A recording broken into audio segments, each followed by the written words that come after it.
96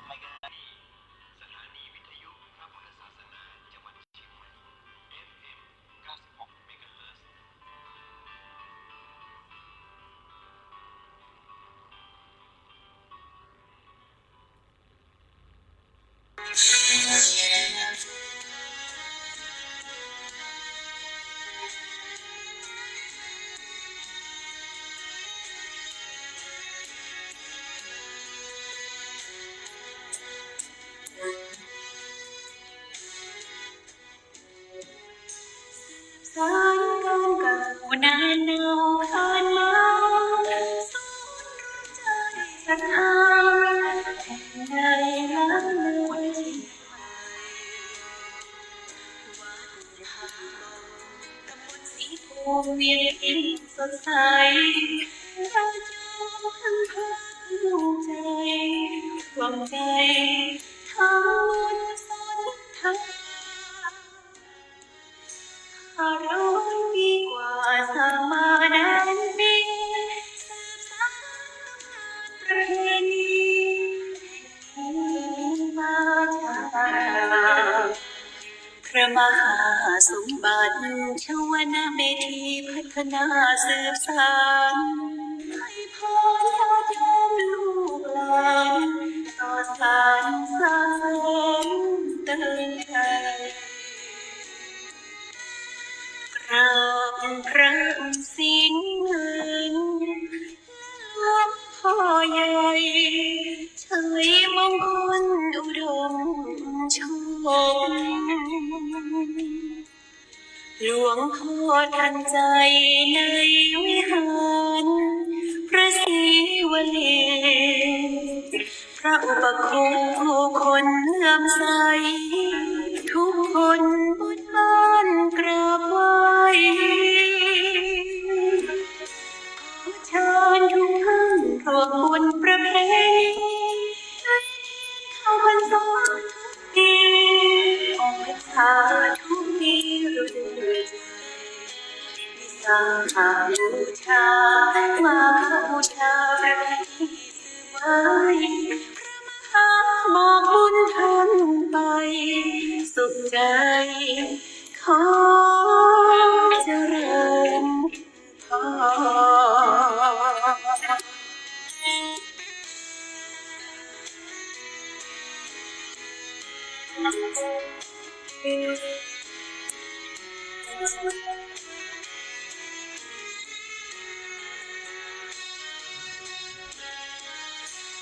เชิญทุกท่านร่วมบุญประเพณีเข้าพรรษาทุกปีออกพรรษาทุกปีสาขาบูชามาฆบูชาประเพณีสืบไว้พระมหาบอกบุญท่านไปสุขใจขอเจริญ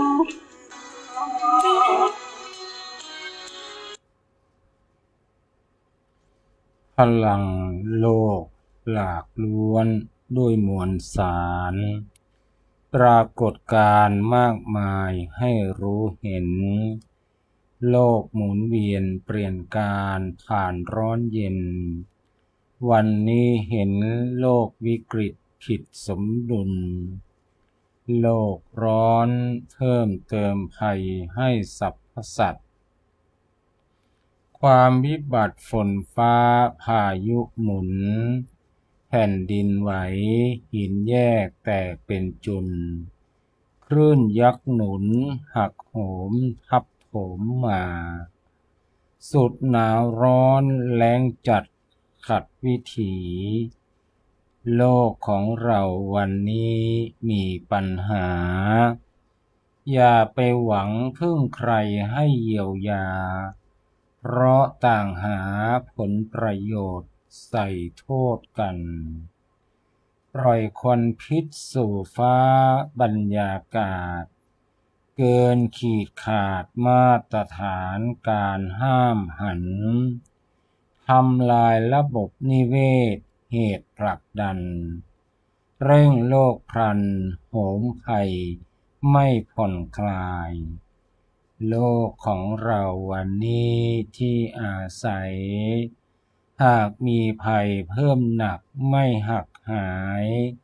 เราทุกคนต้องพึ่งตนไปจนตายช่วยกันหมายลดโลกร้อนให้ผ่อนลงขอนอบน้อมแด่พระรัตนตรัยขอถวายความเคารพพระมหาเถรานุเถระเจ้าคณะพระสังฆาธิการผู้ตนผู้องค์ขอเจริญสุขเจริญพรพ่อแม่ศรัทธาท่านสาธุชนพุทธบริษัททั้งหลายที่กำลังเปิดเครื่องรับฟังจากคลื่นสถานีวิทยุ 96.00 เมกะเฮิรตซ์วิทยุเพื่อพระพุทธศาสนาและจริยธรรมจังหวัดเชียงใหม่ของคณะสงฆ์จังหวัดเชียงใหม่จังหวัดที่มีพระพุทธศาสนาเป็นศาสนาประจำจังหวัดรายการผู้จาภาษาธรรมกำเมืองล้านนาหรือว่ารายการเสียงธรรมเสียงทองเสียงที่ดีมีประโยชน์อาตมาภาพพระครูเมธีสุตากรเจ้าวาดวัดผาบ่องมังคลารามนามมงคลในเขตกำแพงเมืองจันไหนใกล้วัดพระสิงห์เจ้าอาวาสวัดผาบ่องและก็เจ้าคณะตำบลสีภูมิเขต2อำเภอเมืองจังหวัดเชียงใหม่เป็นผู้ดำเนินรายการญาติโยมสาธุชนพุทธบริษัททั้งหลายรายการนี้ได้ปะพบกับญาติโยมสาธุชนพุทธบริษัททั้งหลายก็สัปดาห์หนึ่งก็3 วันคือวันจันทร์ปาการและก็วันพุธนะจันทร์อังคารเขาก็ปะกันตั้งแต่บ่ายโมงถึงบ่าย2 โมงส่วนวันพุธก็ปะกันตั้งแต่บ่าย3 โมงถึงบ่าย4 โมงวันนี้ปะกันก็ตรงกับวันที่1 เมษายน 2568วันนี้ปะกันในบรรยากาศที่ร้อนแรงนะร้อนสุดๆญาติโยมสาธุชนทั้งหลายอาตมาภาพปกติก็จะนั่งจัดรายการอยู่ศาลาใหญ่เนาะที่ญาติโยมทั้งหลายเคยมาหันที่ได้ร่วมกันสร้างช่วยกันแปลงที่เป็นกระจกแต่วันนี้ย้ายมาอยู่พื้นหงเนาะมาแถมห้อง1ซึ่งพื้นหงก็มันเป็นหง2 ชั้นกว่าความร้อนจะทะลุลงมาก็จะถูกปูนหรือว่าฝาผนังมันดูดซับเอาไว้ก็ความร้อนก็พอจะหายไปห้องอาตมาภาพก็ไม่ได้เปิดแอร์เปิดอย่างนี้ญาติโยมทั้งหลายก็เปิดพัดลมธรรมดานี่แหละเนาะแอร์จริงๆก็มีตัวเดียวนะแต่มีแต่ห้องนึงแต่ว่ามาล่ำได้ใจนะป้าแต่บอกว่าก็มาใจแอร์กับเตื้อพยายามที่จะประหยัดไฟและก็พยายามที่จะอยู่เหมือนกับพระเนรรูปอื่นนะมีทุกข์ร่วมทุกข์มีสุขก็ร่วมสุขด้วยกันมาได้เอาเปรียบไผนะเป็นเจ้าวาดก็มาได้ไปเปิดแอร์อยู่อย่างสบายนอกจากจะมีแขกนะพิเศษเพื่อนฟูงมาแอวมาหาเปิ้นเคยอยู่แอร์อยู่ยังถ้าเปิ้นมาแอวหาเฮาก็จะเปิดแอร์เปิ้นได้ยินกายสบายใจเป็นบางครั้งบางคราวญาติโยมสาธุชนพุทธบริษัททั้งหลายท่านสาธุชนพุทธบริษัททั้งหลายก่อนที่จะเข้ารายการขออนุโมทนากับญาติโยมสาธุชนที่ได้ร่วมเมตตาได้ให้หอมเรื่องของ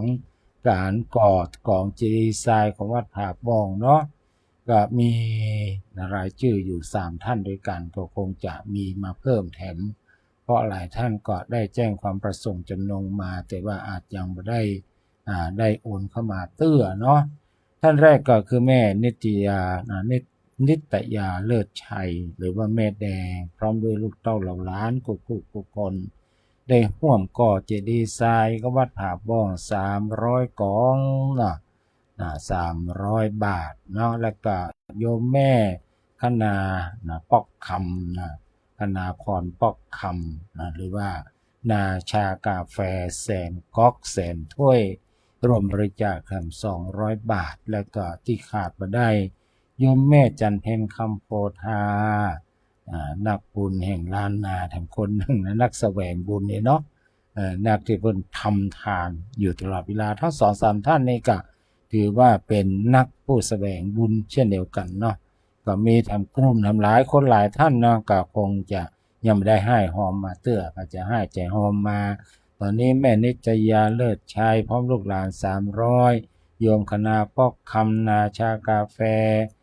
แสนก็200แม่จันเพ็ญคำโพธา300ไผ่จ้าบริจาคเพิ่มเติมมาก็บริจาคได้เนิ่มหมายเลขสำหรับท่านกลุ่มฮักวัดฮักวาตมาภาพได้ฮื้อ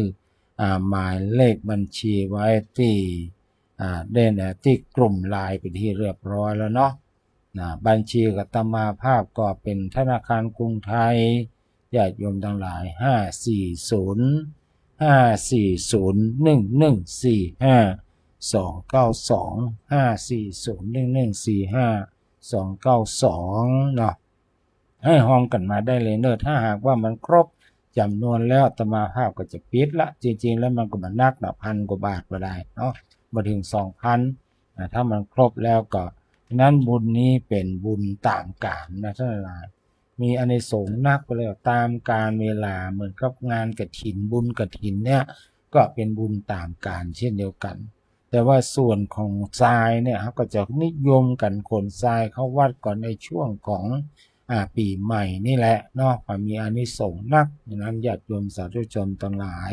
ในสมัยก่อนนั้นเขาก็จะไปขนทรายถ้าอยู่ในเมืองเขาก็จะไปขนทรายกันตามแม่น้ำปิงแล้วก็ติ้วกันมานะในวันเนาหรือว่าวันเนาแต่ว่าในสมัยนี้นั้นก็ถนนหนทางมันก็มีความเจริญรถลาก็หลายเตียวก็ลำบากคนก็ไม่ได้นิยมที่จะเตียวโตยแล้วก็แม่น้ำลำคลองก็ถูกขุดลงเลิกเนี่ยที่จะไปตักเอาทรายแล้วก็น้ำก็เลิกโตยเนาะเพราะฉะนั้นก็เพิ่นก็มีพิธีการก็คือการไปสั่งซื้อเอาทรายตามที่เพิ่นขายทรายแล้วก็เพิ่นใส่รถดำมาเทแล้วก็ญาติโยมทั้งหลายบ่ต้องใจนำโคกละประเดี๋ยวนี้นะใจปักใจให้หอมกันเนาะนั่นก็เจริญพรเรียนเชิญเด้อญาติโยมสาธุชนทั้งหลายว่าจะให้จะหอมเพิ่มเติมเข้ามาอาตมาภาพก็ขออนุโมทนาล่วงหน้ากันแล้วกันเนาะติพ่อแม่ศรัทธามาได้ลืมได้ละอย่างวัดผาบองได้ช่วยกันให้หอมอย่างใจเจดีไซน์เนาะร่วมกันในปีนี้ก็นั้นญาติโยมสาธุชนพุทธบริษัททั้งหลายท่านใดอยากจะให้เจหอมเจดีไซน์ของวัดผาบองก็ขอเชิญให้ขอเชิญร่วมทำบุญสร้างเจดีย์ทรายปีใหม่เมืองกับวัดผาบ่องอำเภอเมืองเชียงใหม่ร่วมบริจาคทำบุญได้ที่พระครูเมธีเจ้าอาวาสโทรศัพท์0910777084ขออนุโมทนาบุญ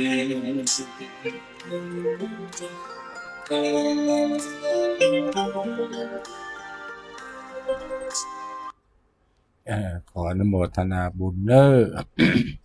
อญาติโยมสาธุชนพุทธบริษัททั้งหลายในช่วงนี้อากาศก็ร้อนเนาะถ้า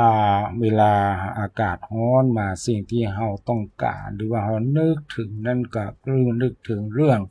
ของพัดลมนึกถึงแอร์และแต่สิ่งหนึ่งที่นึกถึงแล้วก็รู้สึกว่าจุ่มเย็นมากที่สุดนั่นก็คือนึกถึงน้ำเนาะนึกถึงแม่น้ำลำคลองนึกถึงน้ำแข็งแต่โดยส่วนมากแล้วที่เขาคิดว่ามันจะช่วยให้ความเกิดความชุ่มฉ่ำทั้งจิตใจและร่างกาย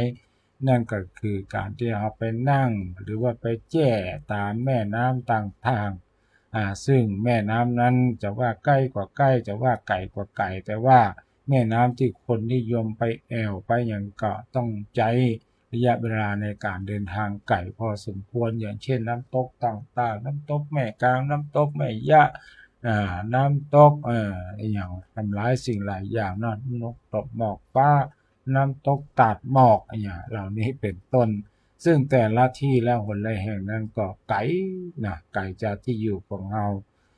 ซึ่งสิ่งที่สำคัญที่สุดในตอนนี้ก็คือเรื่องของที่ ว่าน้ำมันนี่มันขาดแคลน น้ำมันมันขาดแคลนน้ำมันก็มีราคาแพงเสาะหาซื้อเสาะซื้อก็ยากลำบากหลายคนหลายท่านก็รัดเข็มขัดกับตัวเก่ายอมทรมานตัวเก่าอยู่ในบ้านในจองบางคนก็ประกาศกล้องออกทางเฟซทางไลน์บอกว่าขาบอยู่บ้านของใครของมันเน้ยหรอกขาบอยู่บ้านของใครของมันเน้ยนะประมาณว่าขาบนี่มันเป็นลักษณะซุ่มเหรอญาติโยมทั้งหลาย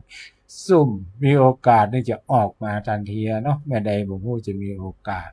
ก็คงจะมีสักวันนะเนาะถ้าหากว่าสถานการณ์โลกคลี่คลายเหตุการณ์ทั้งหลายก็คงจะกลับมาเป็นปกตินะการน้ำมันกับแปลงนะอาตมาภาพนี่นะมีรถอยู่2 คันกับเป็นทั้งรถบัสรถอาตมาภาพนี่แหละเนาะก็มาภาพก็ได้จัดการเอาไปใส่น้ำมันเต็มทั้ง2 คันนะมาเดี๋ยวนี้ใส่เอาเต็มไว้ก่อนอันที่ใส่เต็มไว้มันดีอย่างญาติโยมทั้งหลายเวลาเราไปแอวก็ไปธุระที่อื่นเนี่ยก่อนที่จะเข้าวัดเข้าวาเข้าบ้านเข้าจองเขาก็พังเติมให้มันเต็มอย่างเก่านะมันก็จะมีความรู้สึกว่าน้ำมันที่เราเติมนั้นมันเหมือนนักแต่ถ้าหากว่าน้ำมันเรามีขีด2 ขีดเราเดินทางไปที่ไกลเกิดว่ามันหมดกลางตากลางตางเนาะไปเซาะเติมที่ไหนก็ไม่มีได้เกิดปัญหาในเหมาะตลาดแล้วก็น้ำมันนี่มันก็แปลกถ้าหากว่าเราเติมเต็มถังไว้นะมันจะลงจ้ามันจะก้อยลงถ้ามันล้ำขีดมาก็ถ้ามันจะเวยแล้วกับนั่นน่ะกันเดี๋ยวก็หมดไปอย่างนั้นเพื่อมันเกิดกำลังใจแต่ว่าเราต้องสร้างกติกาให้กับตัวเก่าตัวเนื่อยเนาะสร้างกติกากับตัวเก่าต้องสัญญากับตัวเก่าว่าหลังก่อนที่จะเข้าวัดหรือว่าก่อนที่จะปิกเข้าบ้านนั่นแน่เราจะต้องไปเติมให้มันเต็มอย่างเก่าทั้งหลายเตรียมเอาไว้สถานการณ์เนาะเตรียมเอาไว้ถ้ามันมีให้เติมนะแต่ถ้ามันสุดวิสัยแล้วมันมีให้เติมเอาจำไม่ก็ปล่อยไปก็พยายามประหยัดใจในเวลาจำเป็นคือคนบ้านเฮานี่ก็แปลกอย่างคือบ้านเฮาเนี่ยคือแบบค่อยนิยมที่จะนั่งรถโดยสารนะอาตมาภาพได้สังเกตว่าทางเทศบาลนครเชียงใหม่หรือว่าหน่วยงานต่างๆเพิ่นก็พยายามเอารถบัสรถเมล์เนี่ยช่วงยาวอย่างกับกรุงเทพมหานครมาวิ่งนะก็มีคนขับกับกระเป๋านั่ง2 คนขึ้นล่องอะเนาะนั่งเขา2 คนขึ้นล่องก็เลยว่าน่ะคนบ้านเฮานี่บ่ค่อยชอบสาเหตุที่บ่ค่อยชอบเพราะว่ามันอาจจะบ่เหมือนใจเช่นว่าการรอรถเมล์เนี่ยมันต้องรอมื้อนะอาจจะว่าเป็นคนเฮาเป็นคนใจร้อนก็ว่าจะได้หรือว่าความบ่นิยมมากกว่าเนาะก็คาดว่าในอนาคตไกลต่อไปเนี่ยคนก็คงจะหันมาใจรถสาธารณะโดยสารสาธารณะอย่างเช่นความเจริญรุ่งเรืองของบ้านเฮาเนี่ยเท่าที่อาตมาทราบมานั่นก็ตอนนี้โครงการต่างๆเช่นว่ารถสีแดงเนี่ยนะรถรางรถอะไรอย่างนั้นสีแดงเนี่ยก็จะเกิดขึ้นในเมืองเชียงใหม่ของเรานอกจากนั้นก็จะมีเรื่องของการจราจรหลายสิ่งหลายอย่างบอกว่าสนามบินใหม่สนามบินล้านนาก็ดีหรือว่าการขยายสนามบินเก่าหรือว่ารถไฟความเร็วสูงเท่าที่ทราบมาในปีหน้านี้เพิ่นก็มีโครงการเพิ่นทำแต่เป็นรถไฟการท่องเที่ยวนั่นหลายทราบว่าใช้เวลา4 ชั่วโมงจากเชียงใหม่ไปกรุงเทพแล้วก็ลดเวลาลงถึงนักนั่นล่ะนี่เครื่องอำนวยความสะดวกครบครันเนี่ยนะก็รู้สึกว่าจะนั่งได้ทีละ70 คนนี่ก็ไม่จะได้หมู่คนจำมาได้ละนะก็ได้คับคล้ายคับคามาว่าปิดอี้แหละเนาะท่านหลายฉะนั้นก็หมู่เฮาท่านหลายก็อยู่กันเมินๆเนี่ยพี่ฟังเป็นอย่างเตื้อมาดูความเจริญรุ่งเรืองของบ้านของเมืองอากาศมันเป็นความร้อนเนี่ยมันก็เป็นเรื่องธรรมดาเนาะคนเฮานี่มันก็แปลกอยู่เนาะเวลาฝนตกก็จมไม่ได้เสี่ยงนี่เนาะไม่ได้จะเสี่ยงอย่ามาใกล้เงากับฝนกับฟ้าเลยนะมันแดดเนี่ยมันให้มันร้อนบางคนให้มันร้อนบางคนบ่ใครใส่เสื้อใส่ผ้าคือมันร้อนก็จมก็ได้ฝนบางทีก็จมก็ได้หนาวเรียกว่าจมไปจมมาคือบ่พึงพอใจในสิ่งที่ มันมีดังนั้นก็ขอท่านทั้งหลายได้ทำใจแน่นอนการที่อากาศร้อนและก็มีอากาศที่ห้องว่าฝุ่นหรือว่าPM 2.5แต่ว่าฝุ่นหรือว่าควันนั่นนะที่ควันที่ว่า PM 2.5 ตอนนี้ได้ยินข่าวว่าแต่ว่าเชียงใหม่ของเราเนี่ยโชคดีเนอะได้อันดับหนึ่งของโลกเนาะติดอันดับหนึ่งของโลกที่มีอากาศแย่ที่สุด ติดอันดับโลกก็เกิดจากอย่างก็จากเกิดจากฝีมือของมนุษย์คนเฮาเนี่ยแหละผู้หันแก่ตัวก็ดีอาจจะเผาเรียกส่วนไร่หน้าของตัวเก่าแต่ไม่ได้ไปเกตไปแขวดนะเพื่อนเขาไปแขวดแขวดคือว่าไปเอางูไปกวาดหรือว่าเขาบกไปจากบนเฮือไฟมันลามปามไปเข้าสู่ป่าเขาของตัวเก่าแล้วคือเขาได้ที่เพิ่มเขาได้หยังนอกเผามันอุกน้ำไปแต่ว่าไม่ได้แขวดได้หยังมันก็ลุกลามไปเผาต่างอื่นแถมในเชียงใหม่ของเขานี่ก็มีการเผากันนักเนาะอาตมาภาพบางทีวันมาเนี้ยแต่วันซื่อนี่อาตมาภาพเดินทางมาจากเชียงตุงก็กายมาทางเชียงไฮ้เนาะกายมาจังอำเภอดอยสะเก็ดเนี่ยบอกว่าเชียงไฮ้บอกว่าเขตอำเภอดอยสะเก็ดเนี่ยตำดอยเนี่ยพอขึ้นไปก็มีการเผากันคือเผาตั้งแต่ลุ่มนี่แหละมันติดลามปามขึ้นไปบนกันนั่นนะมันก็ก่อให้เกิดอากาศเป็นพิษนะแต่มาภาพได้บอกกับญาติโยมหลายเตือนแล้วเนอะการที่เราเผาป่าเผาดอยนั้นนอกจากเราจะฆ่าเพื่อนมนุษย์ด้วยกันแล้วก็เป็นการฆ่าสัตว์ตัดชีวิตโดยเป็นล้านๆตัวในทั้งหลายที่ตายด้วยน้ำมือหรือว่าไม้ขีดไฟเพียงก้านเดียวของเราเนี่ยได้สร้างบาปกรรมอันมากมายกายกองนั้นจะทำหรือว่ามีเหตุจำเป็นจะต้องเผาต้องอะไรอย่างก็ต้องไปแขวดไปอย่างป้องกันเพื่อลุกลามก่อความเดือดร้อนให้กับคนอื่นเนาะและที่สำคัญนอกจากญาติโยมสาธุชนทั้งหลายจะกลายเป็นโรคปอดก็ดีแล้วโรคเกี่ยวกับระบบทางเดินหายใจแถมโรคหนึ่งที่จะเกิดขึ้นกับญาติโยมทั้งหลายก็คือโรคผีบ้าโรคเครียดนะท่านทั้งหลายโรคเครียดบางคนบางท่านเนี่ยอาจจะจริงจังจริงใจกับชีวิตน่าเกินไปก็เรียกว่าชอบยินดีเย็นร้ายในเวลาเห็นรูปฟังเสียงดมกลิ่นลิ้มรสถูกต้องโผฏฐัพพะหรือว่าสัมผัสธรรมารมณ์ที่เกิดขึ้นกับใจอันนี้ถือว่าเป็นอันตรายเนอะญาติโยมทั้งหลายอันตรายของพระภิกษุสามเณรผู้บวชใหม่เนี่ยเพิ่นสอนเลยนะพระพุทธเจ้าสอนพระภิกษุสามเณรผู้บวชใหม่ว่าต้องมีการสำรวมอินทรีย์6ตาหูจมูกลิ้นกายใจไม่ให้ยินดียินร้ายในเวลาเห็นรูปฟังเสียงดมกลิ่นลิ้มรสถูกต้องสัมผัสอะไรต่างๆอย่างเช่นยกตัวอย่างง่ายๆก็การภาพอย่างเช่นเราไปร่วมงานศพในสมัยก่อนนั่นแหละงานศพเนี่ยอาจจะเมื่อสมัยอาตมาภาคเป็นทุกเจ้าหรือว่าเพ่นเนมในสมัยก่อนเนาะย้อนหลังไปหลายปีมันก็เวลาเปิ้นจะบังสุกุลศพเนี่ยเปิ้นยกศพออกมาป้องอย่างป้องเนาะทุกเจ้าพระเนมก็ไปบังสุกุลก่อนที่เปิ้นจะเผาบางคนก็ทุกเจ้าบางคนไม่ได้ฝึกฝนอินทรีย์มาก็จะทำท่าว่าตึกพูดดังมีการรังเกียจอย่างนี้เป็นต้นคือว่าไม่ได้ฝึกฝนคนที่เป็นฝึกฝนเนี่ยก็จะอดไม่ใช่ว่าเปิ้นมาทราบนั่นแหละแต่เปิ้นมาได้แสดงต้องมาได้แสดงออกคือทำใจได้ว่าอันนี้มันธรรมดามันเป็นกลิ่นของศพมันต้องทราบอีกนะคือหลายคนหลายท่านที่ว่าถูกอากาศที่มันเหม็นน่ะซึ่งโดยตั้งใจหรือไม่ได้ตั้งใจก็ตามยกตัวอย่างเช่นเราไปในชุมชนใดชุมชนหนึ่งเนี่ยนะที่เพิ่นสูบบุหรี่กันการกินบุหรี่เนี่ยมันเหม็นนะคนที่เพิ่นทำใจได้เพิ่นมันก็เหม็นธรรมดาเนาะเนี่ยเพิ่นก็ทำใจได้อันนี้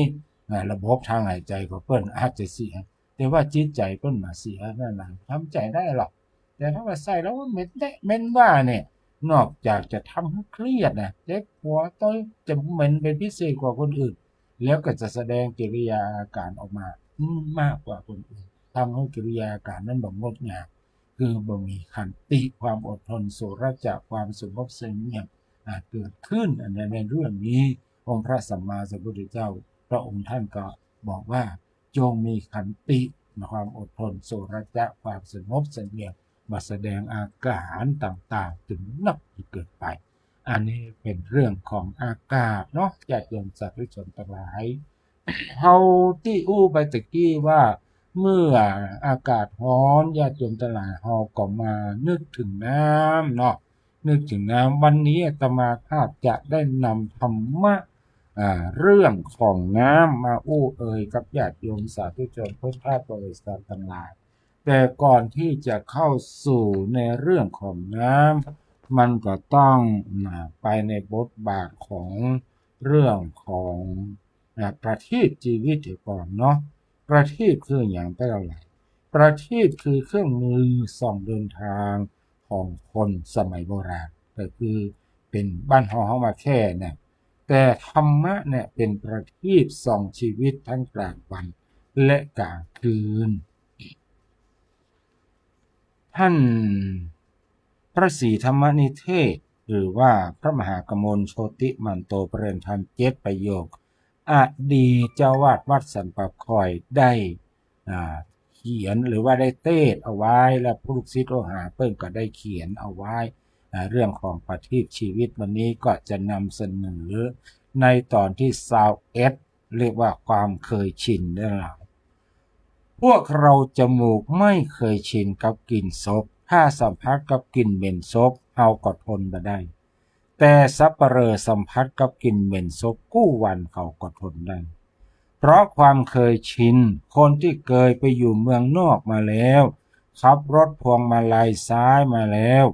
พอมาถึงเมืองไทยถ้าเขาจะขับรถพวงมาลัยซ้ายก็อย่างชำนิชำนาญคล่องแคล่วว่องไวก็บาหันจะเป็นเรื่องแปลกเพราะเขาเคยชินคนบางคนสัมผัสกับความดีมาโดยตลอดหันพ่อแม่ทำความดีได้ยินแต่เรื่องดีๆได้หันแต่ภาพดีๆจึงทำให้เขาฟักใฝ่แต่ความดีเขาได้รับการฝึกฝนอบรมให้ทำแต่ความดีจนเคยชินแม้ว่าความดีจะเป็นสิ่งที่ทำได้ยากเหมือนเข็นครกขึ้นเขาหรือพายเรือทวนน้ำแต่สำหรับคนดีที่เสพสัมผัสกับความดีมาโดยตลอดถ้าเขาจะสะสมความดีทำความดีเช่นบ่สูบบุหรี่บ่ดื่มเหล้าบ่เอี่ยวเมื่อคืนเขาก็ยะได้ทำได้เขาจะเข้าวัดไหว้พระสวดมนต์รักษาศีลฟังเทศน์หรือทำกรรมฐานเขาก็ทำได้โดยมันยากบ่ลำบากบ่ต้องฝืนใจทำซึ่งทำก็ยิ่งสบายใจยิ่งสุขใจเพราะเขาเคยชินพระพุทธเจ้าได้ตรัสว่าสุกรังสาธุนาสาธุความดีอันคนดีทำได้โดยง่ายถ้าเราต้องการให้สังคมดีเราต้องช่วยกันสร้างสิ่งแวดล้อมให้ดีให้ลูกๆหลานๆของเราได้เห็นแต่ของดีๆได้ยินได้ฟังสัมผัสแต่ภาวะดีๆให้เขาได้เคยชินกับความดีจนมีความกระตือรือร้นใคร่ทำแต่ความดีเรามาช่วยกันทำวันนี้ให้ดีถ้าวันนี้ดีวันพรุ่งก็ดีเพราะอดีตอนาคตปัจจุบันมีความสัมพันธ์กันดังลูกโซ่ถ้าเราต้องการให้บ้านเมืองของเราเต็มไปด้วยคนดีเราต้องลงมือทำความดีเพื่อเป็นเยี่ยงอย่างแก่ลูกหลานเหลนในวันนี้เพื่อให้เขาได้ชินกับความดีถ้าเราบ่สามารถจะทำดีใจด้วยตนเองทำดีด้วยตนเองก็บ่ควรทำชั่วให้เขาหันเพราะจะเป็นเยี่ยงอย่างที่ไม่ดีเป็นตราบาปเป็นห้อยบาปเป็นสิ่งแวดล้อมที่เหนี่ยวรั้งให้ลูกหลานทำความดีได้ยากยังบ่สายเกินไปถ้าเราจะรวบรวมมือหลายๆมือมาช่วยกันสร้างสังคมให้ดีขึ้นอันนี้ก็เป็นประทีปชีวิตในวันนี้ที่นำมาฝากกับญาติโยมสาธุชนทั้งหลายเนอะอนุโมทนากับพัชรินเนาะโยมพัชรินลาเนาะลาใช่ไหมลาพัชรินลาอันนี้ก็กำลังชมอยู่แล้วก็อย่างวัด อ่าเดี๋ยวก่อนอันอย่างมันอ่านมาที่เลยวัฒนพงศ์ก็อ่าแล้วก็มีครูยากศนเนาะกำลังชมทางเฟซบุ๊กอยู่ในเวลานี้โมทนาเนอะที่เปิดมาเนาะแล้วก็มีดวงดีพัฒนาการตัวได้พอตามเฟซบุ๊กนโมแล้วก็วันนี้ต่อไปก็จะได้อู้กันเรื่องของน้ำท่านสาธุชนพุทธบริษัททั้งหลาย ก็ถือว่านับว่าเป็นโอกาสดีที่อาตมาภาพจะได้แบ่งปันมุมมองของทางพระพุทธศาสนาเกี่ยวกับบทบาทของน้ำกับท่านสาธุชนพุทธบริษัททั้งหลายเราทุกคนต่างรู้ดีว่าน้ำเนี่ยเป็นปัจจัยที่สำคัญสำหรับความอยู่รอดของสัตว์คือหรือว่าสิ่งมีชีวิตทั้งหลายบอกว่าจะเป็นมนุษย์เป็นสัตว์เดรัจฉานหรือสิ่งที่มีชีวิตอื่นๆก็ดีเนี่ยน้ำก็ยังทำให้แหล่งธรรมชาติต่างๆเช่นว่าป่าไม้ต้นไม้ต้นหญ้าเป็นต้น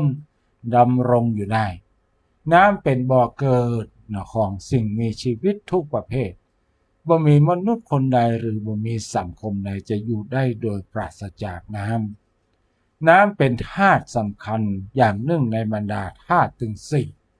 ธาตุถึงสี่มีอย่างพ้องญาติโยมสาธุชนทั้งหลายดินน้ำลมไฟแม้แต่ตัวของเราในร่างกายของเราเนี่ยนะมันประกอบด้วยธาตุถึงสี่หรอกญาติโยมทั้งหลายดินน้ำลมไฟส่วนไหนที่เป็นแข็งเนื้อเอ็นกระดูกอย่างเนี้ยก็เรียกว่าเป็นธาตุดินธาตุน้ำก็ดีเสลดหนองเลือดน้ำมันเสลดน้ำลายน้ำมูกน้ำลายเนี่ยเป็นน้ำโมตละหลายแล้วก็ลมขึ้นเบื้องบนลมขึ้นเบื้องล่างลมที่ช่วยย่อยอาหารหรือว่าลมที่ปัดขึ้นเบื้องบนเบื้องล่างตลอดถึงลมหายใจเนี่ยเพิ่นฮ้องว่าเป็นลมส่วนธาตุไฟกับไฟยางกายให้อบอุ่นไฟที่ยางกายให้เราร้อนที่ร่างกายอบอุ่นนี่เป็นธาตุไฟนะทั้งหลายแล้วก็ไฟที่เผาผลาญอาหารถ้าว่าธาตุใดธาตุหนึ่งในตัวของเราเนี่ยมันหมดมันไปเสี่ยงไปมันก็เฮาท่านหลายก็บ่สามารถที่จะอยู่ได้แล้วขอมันแค่ว่ามันถูกปาดถูกเฉือนกันอย่างธาตุดินกินถูกปาดถูกหยังเนี่ยโอ้ได้รับความทรมานธาตุน้ำในร่างกายของเฮาเหือดแห้งบ่มีน้ำก็อยู่บ่ได้ลมหายใจเนี่ยแทบหายมาถึง5นาทีบ่ถึง10นาทีก็ตายละญาติโยมทั้งหลายธาตุไฟก็เช่นเดียวกันถ้าไปสวามตีนเย็นจะแก๊กแล้วก็ซอยตีนพดดิ้นไปถึงหัวแล้วเอาได้ไม้เรียบร้อยถ้าตีนมันเย็นเนี่ยโมทนาก็โยมนาชากาแฟอาตมาภาพได้รับหรือว่าได้รับหรือว่าได้ด้านโมทนาที่ให้หอมเนาะเรื่องของเจดีย์ทรายมา200 บาทโมทนากับแม่สมอังคณาก็ได้ชมมาปกติจะชมเป็นคนแรกๆแต่วันนี้มาที่หลังให้เมาญากาศเนาะซึ่งมีปรากฏในสรรพสิ่งทั้งสิ่งที่มีชีวิตและบ่มีชีวิตเนื่องจากน้ำเป็นสิ่งที่จำเป็นอย่างยิ่งสำหรับชีวิตทุกชีวิตฉะนั้นเราทุกคนต้องคนช่วยกันรักษาน้ำให้สะอาดบ่ทำให้น้ำสกปรกโดยการขว้างขยะลงในแม่น้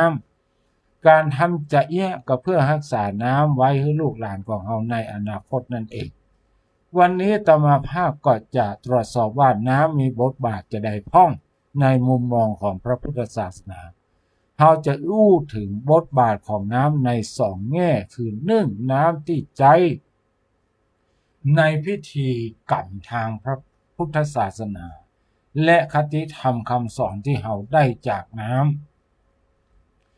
ำที่ใช้ในวิธีกรรมทางศาสนา1น้ำพระพุทธมนต์หรือว่าน้ำศักดิ์สิทธิ์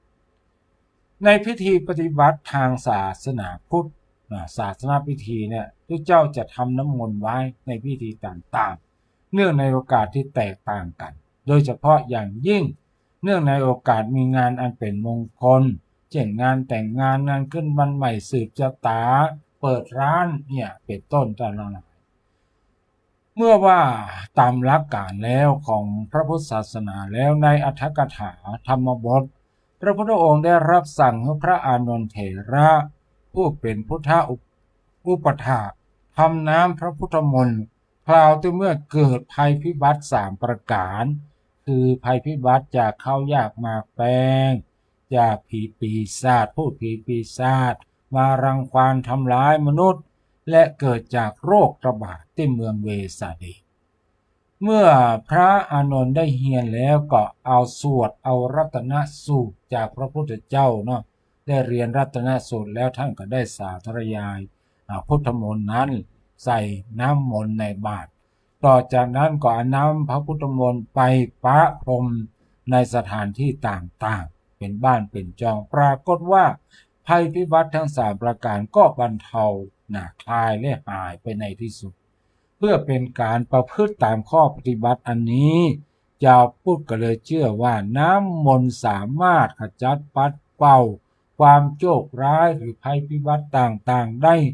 ดังนั้นเมื่อมีการงานพิธีต่างๆก็มีการนิมนต์ตัวเจ้าไปเจริญพุทธมนต์ที่บ้านในการทำน้ำมนต์นั้นพระสงฆ์ก็จะสวดพระปริตรด้วยสมาธิจิตที่แน่วแน่น้ำก็กลายเป็นน้ำศักดิ์สิทธิ์หรือว่าน้ำมนต์ขึ้นมาได้ก็อยู่ตรงที่จิตของตัวเจ้าผู้สวดเป็นสมาธิและความเชื่อมั่นในพุทธคุณของพระรัตนตรัยของพุทธศาสนิกชนนั่นเอง ก่อนที่จะจบพิธีกรรมทุกอย่างพระสงฆ์จะสวดมนต์แห่งครั้งหนึ่งเรียกว่าสวดชัยมงคลกถาหรือว่าสวดชยันโตในขณะที่หัวหน้าพระสงฆ์หรือว่าตัวแทนตัวเจ้าตนใดตนหนึ่งก็จะเตียวประพรมน้ำมนต์ให้แก่ผู้คนมาร่วมงานก่อนที่จะเดินทางปิกวัด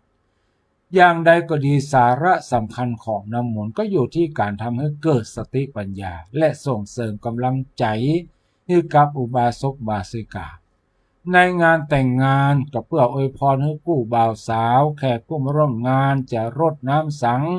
ลงบนมือหรือศีรษะของคู่บ่าวสาวทั้ง2 คนเพื่อที่จะอวยพรให้เขาทั้งสองมีความสุขกับชีวิต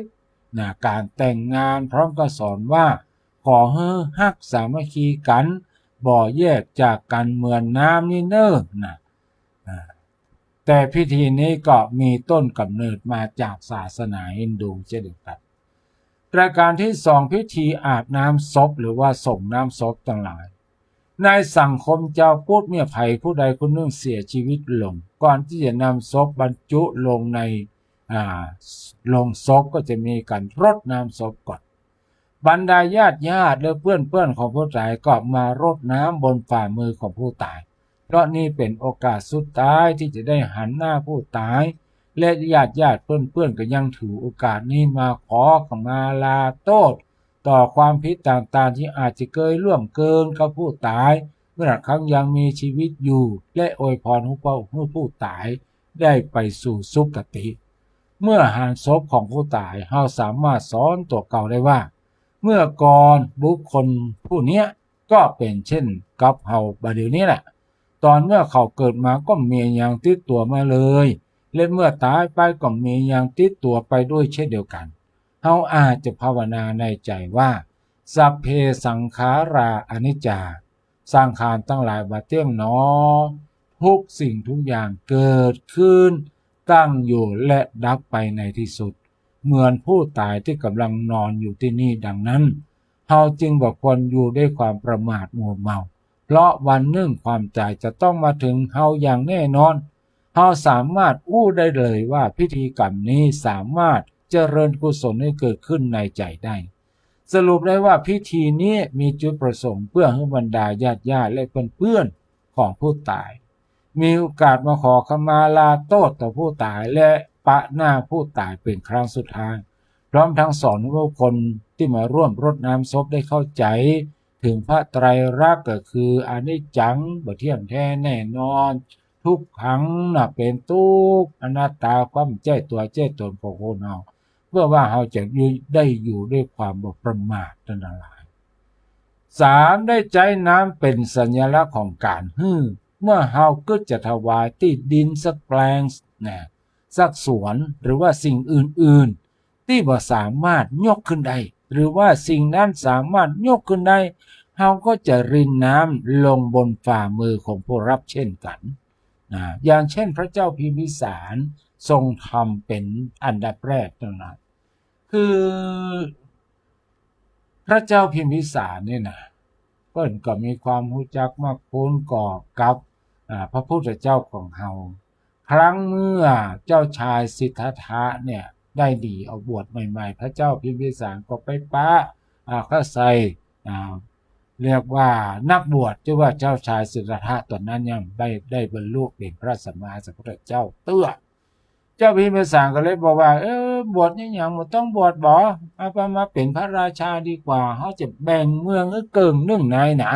เมืองราชคฤห์ได้เป็นเมืองใหญ่ญาติโยมทั้งหลายที่พระเจ้าพิมพิสารปกครองนี่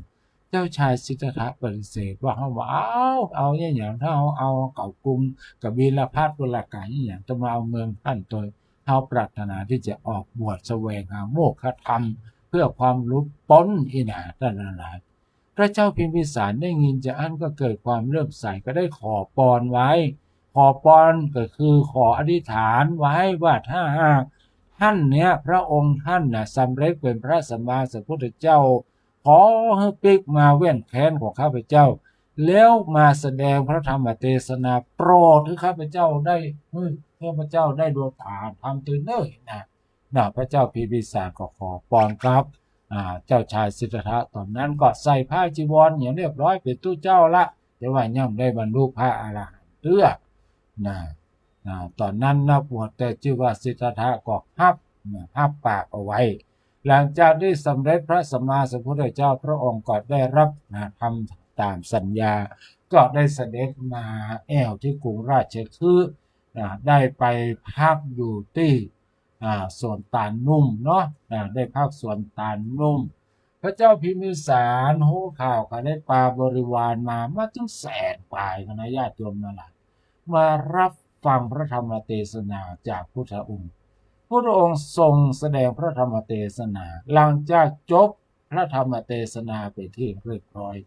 พระเจ้าพิมพิสารพร้อมด้วยข้าราชบริพารได้บรรลุเป็นพระอรหันต์ได้บรรลุธรรมเดินข้าพระอรหันต์เนาะได้บรรลุธรรมตามขั้นต่างๆขึ้นอยู่ที่บุญสมภารของใครของมันเมื่อหูแจ้งทั่วถึงธรรมแล้วเกิดความเลื่อมใสในทางพุทธศาสนาพระเจ้าพิมพิสารก็เลยว่าพระองค์มีที่พักที่อาศัยข้าพเจ้าจะขอถวายเวรุวันหรือว่าสวนไม้ไผ่เนี่ยเป็นวัดแรกในพระพุทธศาสนาแก่พระองค์พระเจ้าพิมพิสารก็เลยหยาดน้ำใส่มือพระสัมมาสัมพุทธเจ้าถวายที่ดินคือวัดเวรุวันสวนไม้ไผ่เนี่ยหรือว่าเป็นวัดเวรุวันในโอกาสต่อมาคือกับพระสัมมาสัมพุทธเจ้าตามมาอันนี้ก็จะให้เป็นสัญลักษณ์ของการเหตุการณ์หนึ่งพระเจ้าพิมพิสารได้ทรงหลั่งน้ำทักษิโนทกเพื่ออุทิศส่วนบุญกุศลที่พระองค์ทรงบำเพ็ญแก่บรรดาอดีตญาติที่เกิดไปเป็นเปรตเพื่อประพฤติต่อความมีตนแม่น้อยเนาะตอนนี้กี่โมงละตอนนี้เดี๋ยวก่อนนะตอนนี้46แล้วนะแม่เนาะแม่น้อยมีอะไรอย่างวันนี้ว่ามันเลยก็วิทยุมันดับไปนี่ได้ยินก่อนไปเลยเนี่ยไม่ได้วิทยุไม่ได้ยินนะได้ยินก็โทรศัพท์ได้ยินกะอันดีก้ามันขาดก็ได้ยังไงเนี่ยฮัลโหลได้ยินเหรอฉันนี่ได้ยินนะโทรศัพท์ได้ยินวิทยุมันไม่ได้ยินนะอันก็กระจายแล้วเกี่ยวกับเนื้อใจดีแล้วได้ยินอยู่แม่ดีอยู่ดีแล้วจะมาเปิดได้ยินอยู่โอเคเจ้า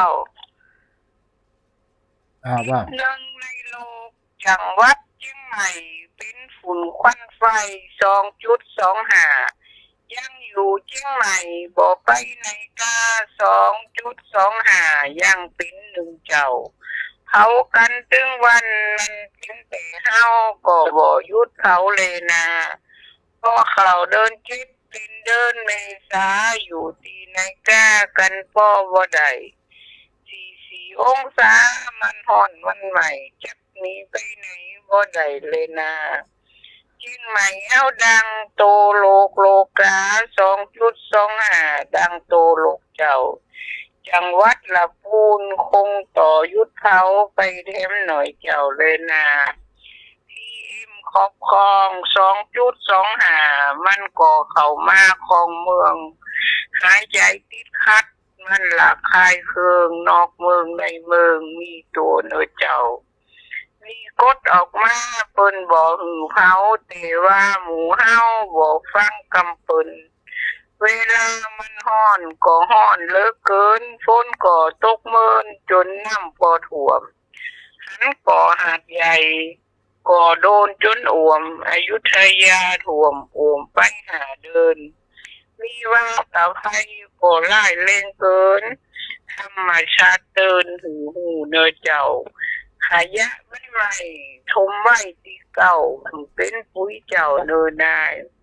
โคตรพลาสติกเอาก็เอาขายว่าต้องเอาใส่ถุงดำเนอเจ้าตนเดินกุมภาเป็นหืองดเผา2เดินเนอเจ้าปลายถึงมีนาคมตั้งราชการช่วยกันระดมดาวเทมนิคม2ดวงเจ้ากลางวันกลางคืนถ้าหากไปเผาดาวเทมมันเจ้าว่ายามใดดินฟ้าลงโตดพี่น้องทั้งหลายเพาะไปทำลายเพิ่นก่อนเด้อเจ้าก็ธรรมชาติเพิ่นก็เลยเอาคืนหือหมูเฮาเนื้อเจ้าเล่นน้ำอนาคตะลูกหลานเฮากาจักเป็นได้กาบ่ฮู้ณเวลานี้ตอนเฮายังอยู่ก็ต้องต่อสู้ PM25อนาคตะต่อไปหน้าหมดรุ่นเฮากาเป็นจะได้เจ้าขอความร่วมมือหมู่เฮายุดเขาเอาเป็นปุ๋ยเจ้าเล่นนาเป็นเฮินกระจกจะกลดไปการ่วมมือกันกายุดเขาเนื้อเจ้าประเดี๋ยวซ้ำให้เมืองฟ้าสีเท่า7 โมงตอนเจ้าบ่หันตะวันออกกลางตีระเบิดกันกลุ่มระเบิดควันเป็นเคมีเจ้าก็ซ้ำลายเลงเจ้าหน้าที่เขาเป็นต่อสร้างเขาหน่อยกว่าเลยนะถ้าอยู่ในเมืองเสพหูเสพตาที่เอ็มกับแม่เกินการเนื้อเจ้าขอเทวดารักษาไปเศร้าขอเอาฝนเจ้าตกก่อนปีใหม่คนที่ไม่เหี่ยวจักใจหายใจไม่เหี่ยวจึงไม่หายใจของเจ้าขอรัตนะคุณพระเกี่ยวเก่าคุ้มครองโลกเจ้าอย่าเกิดสงครามขออย่าเกิดนี้โลกครั้งที่3ขออย่าลุกลามเข้ามาเมืองไทย197ผู้นำทั้งหลายโลกจักปลอดภัยดีผู้นำเจ้าเจ้าไหว้สาเจ้า เจ้าเองอนุโมทนาเด้อโยมไม่น้อยขอได้มาฮือกับที่ความรู้เกี่ยวกับว่าการช่วยกันรณรงค์เนาะเรื่องของการที่ว่าเนี่ยอย่าใดบ่ฮือไฟไหม้ไฟหยังคนที่ตั้งใจก็มีนะคนที่บ่กึดก็มีนะก็บ่ฮู้จะใดละเนาะก็ต้องทำใจละญาติโยมสาธุชนพุทธบริษัททั้งหลายเอาละน้ำต่อไปน้ำในเทศกาลต่างๆทั้งหลายน้ำในเทศกาลต่างๆในการเทศกาลที่ใกล้จะมาถึงในการเทศกาลของสงกรานต์ปีใหม่แบบไทยก็ถือว่าเป็นโอกาสการที่ว่าผู้คนทั้งหลายที่ไปอยู่ต่างประเทศก็ดีไปอยู่ต่างจังหวัดกรุงเทพมหานครก็ดีก็จะได้มีโอกาสปิกมายังบ้านยังจองมาหาครอบครัวในเทศกาลสงกรานต์ตั้งแต่วันที่13ของทุกปีเป็นต้นไปก็ถือว่าเป็นเทศกาลน้ำตาหลายก็ปฏิทินอาจจะมีการเลื่อนไปนะแต่โดยส่วนมากแล้วเขาก็ยึดเอา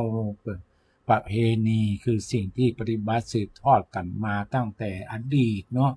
ก็เขาก็ยังถือเอาวันที่13เป็นวันสังขารล่องนะแล้วก็วันที่14เป็นวันเนาแล้วก็วันที่15เป็นวันพญาวันอยู่โดยส่วนมากนะแต่บางคนบางท่านบางวัดบางวาเพิ่นก็เลื่อนไปตามปฏิทินแต่ว่าหลายคนบอกว่ามันเลื่อนมาได้นะ มันมีความรู้สึกอย่างนั้นคือบางคนก็บอกว่าเอาอย่างอี้ก็แล้วกันเลื่อนก็ได้แต่ต้องรอทางราชการเลื่อนไปตัวก็ทางราชการเลื่อนตัวหมู่ที่เปิ้นมาลาการลางานจากต่างจังหวัดมาเปิ้นก็จะได้เลื่อนไปตัวเนาะเวลาวันหยุดจะได้เลื่อนไปตัวเวลาไปวัดไปวาวันปัญญาวันเนี่ยจะได้ไปบ่ต้องได้ปิกไปปอกไปเตื้อยนะไปวัดไปไหว้ก่อนประตานกับเข้าอยู่ก่อนแล้วก็ปิกไปนี่ก็มีบางคนก็รอไปตามนั่นก็โดยส่วนมากเขาก็ยึดเอาแบบโบราณเนาะมันเป็นความรู้สึกคือมันเป็นความเคยชินนะท่านนะมันใช่แต่ถ้าวันที่14เนี่ยอาตมาภาพก็เคยลองที่วัดมันมีความรู้สึกว่าปัจจัยมันมองจะได้เบานะมันมองว่าวัดวาอารามใกล้เคียงนี่กับเปิ้นก็กำหนดวันที่13เอาลองอย่างปีนึงต่อจากนั้นก็ปิกมาอย่างเก่าเหมือนกันหมดแต่ก็แล้วแต่เนาะเอาความสะดวกว่าเอาความเชื่อว่าถ้าตุหลวงเปิ้นพร้อมก็ได้ศรัทธาปรึกษาหารือกันแล้วตกลงเอาว่าวันนั้นวันนี้เป็นวันปัญญาว่าเป็นวันสังขารล่องวันเนาวันก็ว่ากันไปนะถ้าตกลงกันแล้วก็ไปตามนั้นแต่ถ้าว่าตกลงกันไม่ได้ก็เอาอย่างเก่าแล้วแต่ญาติโยมสาธุชนพุทธบริษัททั้งหลายเนาะดังนั้นน้ำเนี่ยสามารถความที่จะมาขจัดความโชคร้ายความหายนะทั้งปวงได้โดยเฉพาะสำหรับชาวพุทธเมื่อถึงวันสงกรานต์ก็จะปากันไปวัดใกล้บ้านเพื่อส่งน้ำพระพุทธรูปแล้วก็ส่งน้ำพระสงฆ์ไปแสดงเพื่อแสดงความเคารพต่อพระเจ้าพระสงฆ์ชาวพุทธยังแสดงความเคารพต่อผู้รักผู้ใหญ่โดยการรดน้ำโดยน้ำอบน้ำหอมบนฝ่ามือของท่านทั้งหลายเหล่านั้นเนี่ยท่านหลายอันนี้พิธีกรรมเนี่ยอาจจะแตกต่างกันไปเนอะญาติโยมสาธุชนทั้งหลายเวลาเฮาไปดำหัวคนเฒ่าก็ดีดำหัวตัวเจ้าก็ดีเนี่ยตามประเพณีบ้านเฮาในสมัยก่อนแท้ๆนะญาติโยมทั้งหลายเพิ่นไม่ได้รดน้ำใส่มือตัวเจ้าหรือว่ารดน้ำใส่มือพระเถระผู้ใหญ่แต่อย่างใดเนอะเพิ่นจะเอาครัวที่ไปตาลไปกระวะลำหัวใส่ฮะเนาะแล้วก็จะเอาขันเรียกว่าเป็นสลุมน้อยๆแล้วใส่น้ำส้มปล่อยเข้าไปหลังจากที่ว่าผู้เฒ่าผู้แก่หรือว่าตู้เจ้าได้ปั่นปอนไปที่เรียบร้อยเปิ้นก็จะมือของเปิ้นไปจุ่มที่น้ำส้มปล่อยแล้วมาตบหัวเปิ้นลูบหัวเปิ้นต่อจากนั้นเปิ้นก็จะมือจุ่มแล้วก็ดีดมือใส่ลูกใส่หลานบางทีบางครั้งก็ได้ใจดอกไม้จุ่มและสวัสดิ์ใส่ลูกหลานอวยพรปีใหม่ให้อยู่ดีมีสุขอายุมั่นขวัญยืนอันนี้แบบประเพณีตั้งเหนือแต่เปิ้นมันได้ลดที่มือแต่ประเพณีตามใต้เพื่อจะโฮดที่มือในระยะหลังๆจากสื่อต่างๆที่ปัญหาอาจจะหันตามทีวีหันตามโทรศัพท์เฟซบุ๊กเปิ้นโฮดมือคนเฮาก็บอกว่ามันเต็มอกเต็มใจขอได้โฮดมือได้มันพอใจอย่างบ้านนอกแต่ในสมัยก่อนถ้าจะอาบน้ำตู้เจ้านี่นะท่านหลายในสมัยเมื่ออาตมาภาพเป็นเนรเนี่ยอยู่บ้านนอกเป็นตู้เจ้าก็จ้างเตอะมันถึงมันได้หายใจเนี่ยก็จะเกียมน้ำคนนอนโซปล่อยใส่มาคนคู่นะถ้าถึงเวลาอาบน้ำตู้เจ้ารอบ้างจะพ่อมมีโอกาสได้หายใจคนหนึ่งเทคนหนึ่งเทนะถ้านี้ส่งน้ำอาบน้ำมันตู้เจ้าในปีใหม่แต่เลยนี่คือเทศกาลก็ฟังเนาะเรื่องของประเพณีว่าบ้านเฮาเนี่ยจะซึ่งว่ามันมีพิษมีทุกข์อาตมาภาพได้ในที่ต่างๆว่าเรื่องของประเพณีเนี่ยมันมีพิษมีทุกข์แต่ว่าขอให้ว่าในสถานที่นั้นๆเปิ้นยอมรับกันก็ถือว่าที่หั่นเป็นสิ่งที่ถูกแล้วก็พอเอาก็แล้วกันเนาะ อันนี้ประเพณีในเทศกาลของเดือนจีปีใหม่นอกจากนั้นในเทศกาลของงานลอยกระทงเขาก็อาศัยแม่น้ำนี่แหละในการที่จะลอยกระทงเพื่อไปปูชารอยพระบาทของพระสัมมาสัมพุทธเจ้าอันนี้ก็เป็นเรื่องของพิธีในทางศาสนาเกี่ยวกับเรื่องของน้ำ ต่อไปก็จะเป็นเรื่องของคติธรรมคำสอนจากน้ำว่าน้ำเนี่ยคือคำสอนด้านธรรมะแก่เฮาจะได้พ้องอันนี้ตมาภาพจะนำเสนอ